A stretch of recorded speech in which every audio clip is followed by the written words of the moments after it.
একদম ছোট্ট দুটো জায়গা, যদিও আমরা জানি যে থিয়েটারে ছোট রোল বলে কিছু হয় না, ছোট বা বড় একটা, ছোট বা বড় রোল হয়।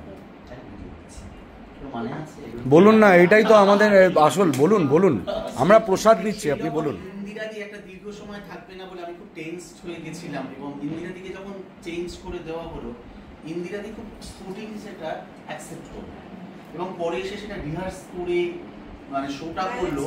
এইটা আমার কাছে শিক্ষণীয়। মানে আমি জানি না এই সেলফ ইগোকে আমরা কতদূর সরিয়ে রেখে আর্টিস্ট হতে পেরেছি। দারুণ কথা। লাখ লাখ টাকা কি বাত है, লাখ টাকা কি বাত। এইটা আমার কাছে শিক্ষণীয় একদম একদম। আমি যেমন তন্ময় দাকে প্রায় মানে সেই, যদিও ইন্দিরাদি একমাত্র ছিলেন যিনি ভুল জায়গা দিয়ে স্টেজ থেকে বেরিয়েছিলেন, তাও আপনি যা বলছেন আমরা শুনলাম, আমরা শুনলাম। দেখি কি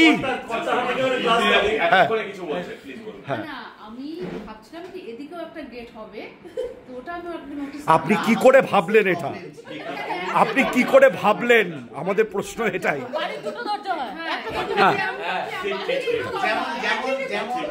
একজন ডাক্তার খালি পায়ে ঢুকলে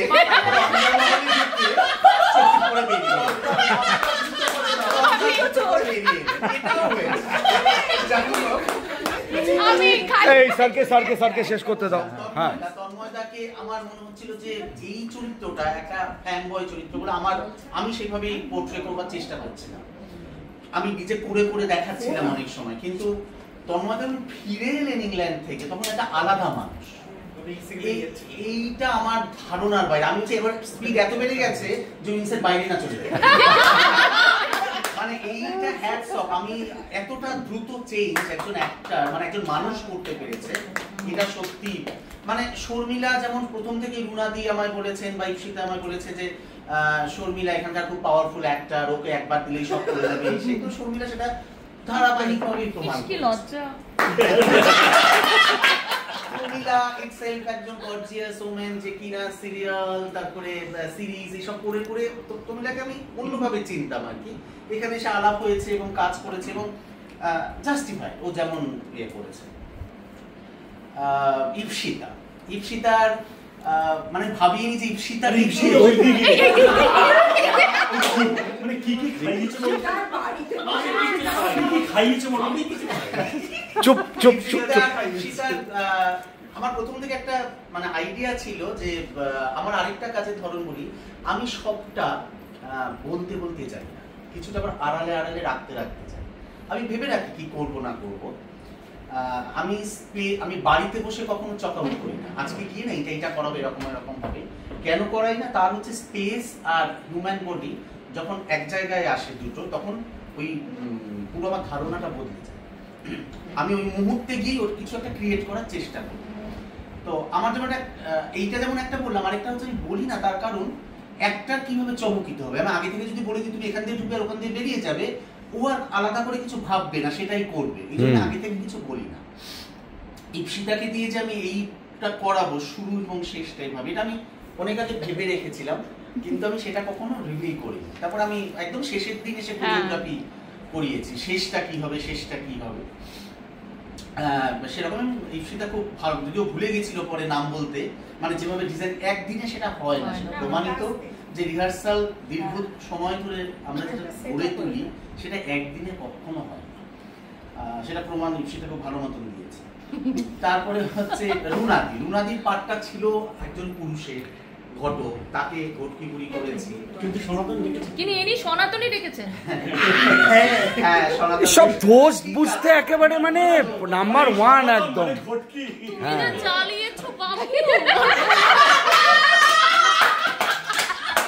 এই যে আমি দেবদর্শী, আমাকে নিয়ে এরা হাসছে। হ্যাঁ বলো। তো রুনাদি বহুদিন ধরে কাজ করছে, রুনাদি সেটাকে নিজের মতো করে কোপ আপ করে, আর রুনাদির একটা জন্মের সাজার ইচ্ছেও যে আজকে যেভাবে সেজে এসছে,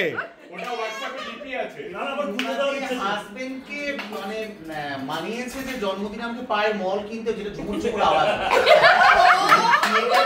এই যে স্যাক্রিফাইস,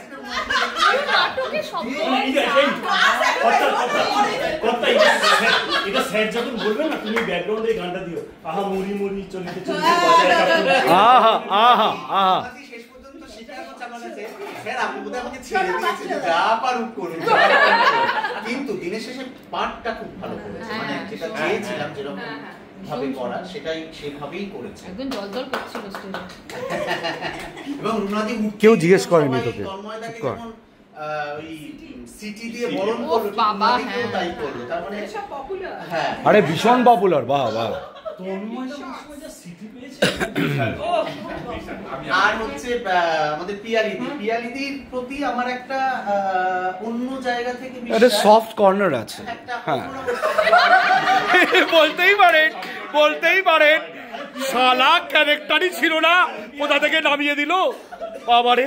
হ্যাঁ পিয়ালিদির যে বুদ্ধিবৃত্তি আমার মনে হয়েছিল, আমি পিয়ালিদিকে এইখানে যত জন আছে তার মধ্যে সবচেয়ে বেশি অবহেলিত করেছি অ্যাক্টর হিসেবে। বাবা আমি মন দিতে পারি, আমি বাকিটাকে ভাবতে গিয়ে পিয়ালিদিকেও আমি বলেছি যে, কিন্তু পিয়ালিদি করে চাকরি এরকম করবে, যখন দেখুন ফাঁকে ফাঁকে বলে দেবে, ঢুকে যাবে। হ্যাঁ, লেখাটা আমি লিখে দিয়েছিলাম ঠিকই, সেটাও তুই একটা ডায়লগ বলতে দেয়নি পিয়ালিদিকে। শালা কেন যে করলাম মরতে, সব দোষ আমার। হ্যাঁ বলো। পিয়ালিদিকে যা বলেছি সেইগুলো তো সবকটাই পিয়ালিদি করেছে। তার বাইরে গিয়েও নিজের মতন করে, মানে যেই জায়গাগুলোকে এক্সপ্লোর করা যায় সেইগুলোকে নিজের মতো করে করেছে।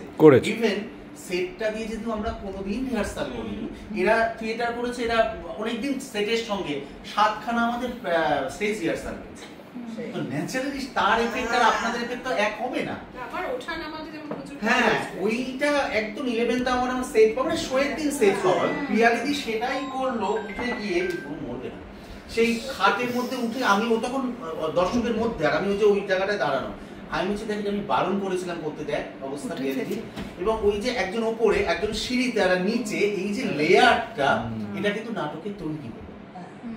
মানে এই জন্য হ্যাটস অফ পিয়ালিদিকে, যত্ন করে।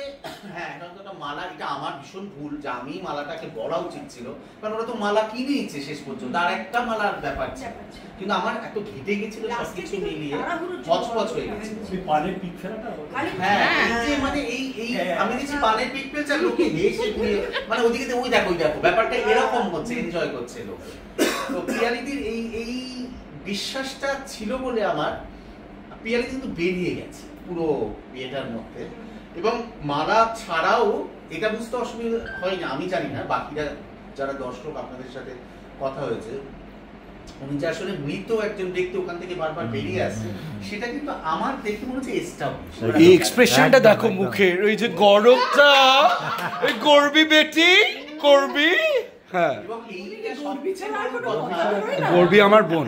হ্যাঁ, নাটকে কিন্তু এই চরিত্রটা ছিল না, সেটার জন্য যে আমাদের কি অসুবিধা হয়েছে সেটা আপনাকে পরে বলবো। সেটা যে ছিল না, ও এক একটা ডায়লগ দিচ্ছে, আমি কোনো এক্সপ্রেশন দিতে পারছি না, তো মৃত লোক ডায়লগ দিচ্ছে, বুঝো। হ্যাঁ, এরপরে বলি হচ্ছে মানকের কথা। মানকে এত সিরিয়াস একজন মানুষ এত সুন্দরভাবে করলেন। প্রথমে আমার কাছে কি ছিল, সেই এরকম হয়েছিল যে ওই আপনি যেমন বলেন ছেলে ধরতে বেরোতাম সকালে, ওরকম ছেলে কে কোনটা করবে কে কিছু আমিও বুঝতে পারছি না। আমাকে সেটা বলছে তোর মধ্যে ভালো দেখতে হিরো মানিয়ে, সেই হিরো। আমার কেরিয়ারটা শেষ করবো, আমার কেরিয়ারটা শেষ করবো।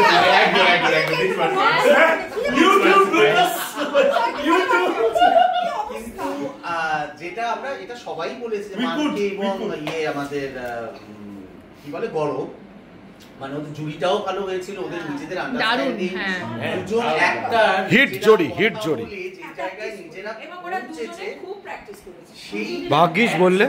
হ্যাঁ, হ্যাঁ বলো। আমার এই পুরো নাটকে আমি সবসময় যেটা বিশ্বাস করি থিয়েটারে ট্রুথফুলনেস, রেগে গেছে। আমি যাই হই আদতে সত্যের দিকে পৌঁছতে পারছি কিনা।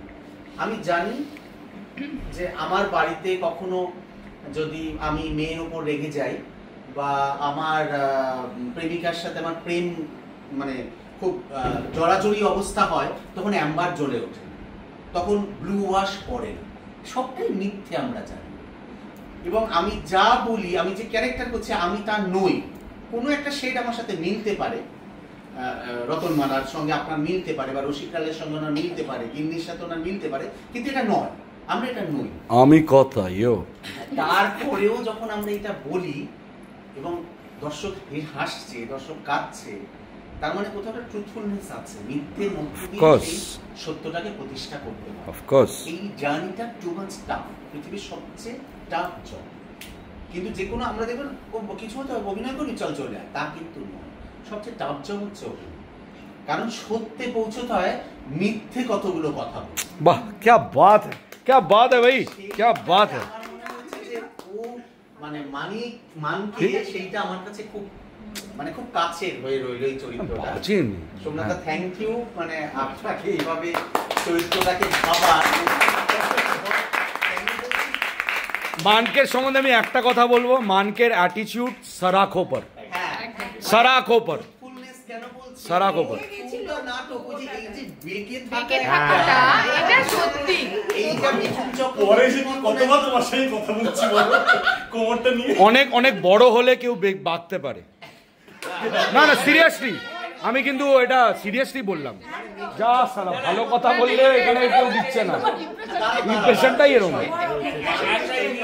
হ্যাঁ, বলছি মিঠুন চক্রবর্তীর মতন একজন টু মাচ প্রফেশনাল অ্যাক্টর, যখন স্বামী বিবেকানন্দ বলে একটা ফিল্ম যেখানে ও ন্যাশনাল অ্যাওয়ার্ডও পায়, স্বর্ণকমল, আমরা ইন্টারভিউতে শুনেছি এবং লেখাও করেছি, 2.5 মাস বাড়িতে রামকৃষ্ণ করেছিলেন মিঠুন চক্রবর্তী, 2.5 মাস বাড়িতে ওরকম ঝুঁকে হাঁটতে। এই যে প্র্যাকটিস করে একটা অভিনেতা তৈরি হওয়া, অর্থাৎ মাসল মেমোরিতে পুরোটা নিয়ে নেওয়া, সেইটা আমি দেখছি যে বলছে আমি 100 ফুটের মধ্যে নেই মঞ্চে, সে সেটা তৈরি করছে। এটা আমার কাছে প্রণামযোগ্য, আমি ওকে শীতে হয়ে হাঁটতে দেখলাম, মানে এটা আমার কাছে প্রণামযোগ্য। ও কিন্তু ব্যাকা হয়ে আমি মনে ভাবতাম না, এইটা আমার শেখা, এটা আমার শেখা। In fact sir, hats off to মানকে, hip hip hip hip. Sir আমি একটা সিনে দেখলাম ইউটিউবে, ও একটা সোয়েট মুছছে গামছাটা দিয়ে, একদম এক্স্যাক্ট যেমন ওইভাবে মুছছে, ওইভাবেই ও মুছছে। তুমি বাড়ি থেকে দেখবে শর্মিষ্ঠা যখন এবার আমি একটা ছোট ও এর অভ্যাস আছে। না আচ্ছা, এইটা ভিডিও হচ্ছে তো একটু মানে এত বেশি বড় হলে মুশকিল হবে স্যার, আপনি এবার একটা বলুন। আর তন্দ্রাদিকে আমার ভীষণ সুইট লেগেছে প্রথম দিন থেকে, আমার মায়ের মতন করে ঝুঁকে ঝুঁকে হাঁটে, এরকম ভুল করে নিজেই হাসে, নিজেই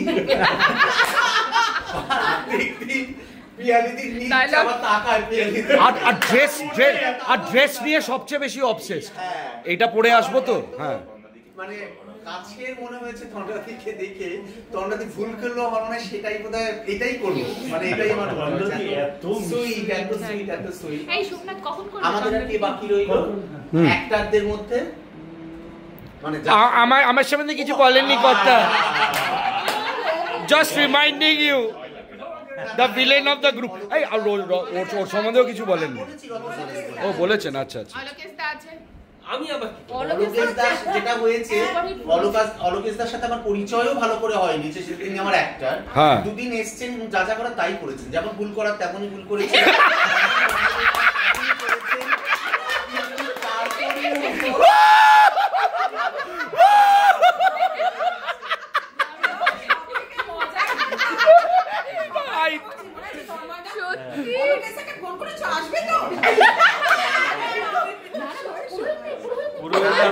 প্রমিলার যেটা আমার সবচেয়ে ভালো লেগেছে সেটা হচ্ছে ও বার বলছে আমি মোটা, আমি বয়স্ক, ও খেলা তেনা এইসব বলে যে ন্যাকামোটা করলো ষোড়শীর মতন, তো সেটা অভিনেত্রী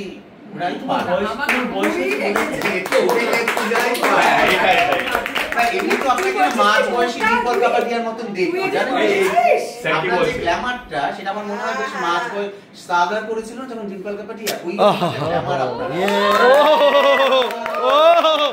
ও ঋষি কাপুর, ঋষি কাপুর। আচ্ছা, এবার লাস্ট না, হারা সম্পর্কে বলি। সবচেয়ে বাজে লোক যেটা, আমি নিচ্ছি না না আমার এই যে হারা কে হারা প্রথম থেকে আমরা সবাই জানি যে আমি পারবো না, আমি করবো না, আমি আমার প্রম্পটার করতে যেতে এবং আলটিমেট কিছু ভুলচুক আমরা 10টা শোয়ের পরে আমাদের অনেক সময় ডায়লগ মিস হয়েছে, এটা হতেই পারে। যেমন আমাদের আগের দিন শুটিং এ ও একটা সিনে ঢুকতেই বলে গেছে, হতেই পারে সেটা, মানে যেহেতু হিউম্যান মিডিয়া। কিন্তু তাছাড়া পুরো নাটকটা জুড়ে, এবং আমি বলবো একদম from the very first day rehearsal থেকে হারা একটা ক্যারেক্টার যে ধরে নিল, খুব চিৎকার, এর সঙ্গে ভালো বলছে বাবা কি চিৎকার হচ্ছে, একটু কমান স্যার, একটু কমান স্যার। আমি বলছি কেউ আর ওনার পাল্লা দেওয়া তো দূরের কথা, ওনার কাছাকাছি পৌঁছতে পারছে না, একাই চিৎকার করছে। সেই জায়গা থেকে করতে করতে করতে করতে আজকে যে আমরা শোটা দেখেছি সেখানে যেটা করেছে সেটা খুবই ভালো করেছে, এটা নিয়ে কোনো ডাউট নেই। আমার পার্সোনাল যেটা বলার হারাকে, মানে ওনার যে অ্যাটিটিউড, ওনার যে কথাবার্তা, ওনার যে জীবনযাপন বা চলন, আমি আমার ছোটবেলার সঙ্গে আপনার খুব মিল পাই। আমার আর আপনার বয়স এক, কিন্তু এটা বলি, এটা বলে এটা বোঝালে যে আইকিউটা কত কম। উনিও 49, আমিও 49। হ্যাঁ 49 না,